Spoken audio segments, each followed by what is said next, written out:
একটা ছোট্ট গ্রামে এক ছেলে ছিল। প্রতিদিন সে ভোরে উঠে নদীর ধারে গিয়ে কাগজের নৌকা ভাসাত। সবাই হাসত, বলতো, এই নৌকা দিয়ে কখনো কিছু হবে? কিন্তু সেই ছেলে বিশ্বাস করত, আজ ছোট, কাল বড় হবে। বছরের পর বছর সে নৌকা বানাতে বানাতে বড় হলো। একদিন সে সেই ছোট নৌকার স্বপ্নকে নিয়ে বড় জাহাজের ইঞ্জিনিয়ার হয়ে উঠল। বন্ধুরা, এটাই জীবন। মানুষ হাসবে, কথা বলবে, অপমান করবে, কিন্তু মনে রাখবেন, আজকের ছোট্ট প্রচেষ্টা একদিন বিশাল রূপ নেবে।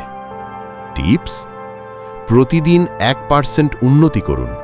ছোট ছোট কাজ জমে একদিন বড় সফলতা হয়। অন্যের কথায় থেমে যাবেন না। যারা হাসছে, কাল তারাই তালি দেবে। ধৈর্য রাখুন। আজ নৌকা, কাল জাহাজ, এটাই জীবনের সত্যি। শেষে একটা কথা মনে রাখবেন, গরিব হয়ে জন্মানো অপরাধ নয়, গরিব হয়ে মারা যাওয়াই আসল অপরাধ। ধন্যবাদ এতক্ষণ শোনার জন্য। এরকম মোটিভেশন স্টোরি শুনতে চ্যানেলটা সাবস্ক্রাইব করে রাখুন।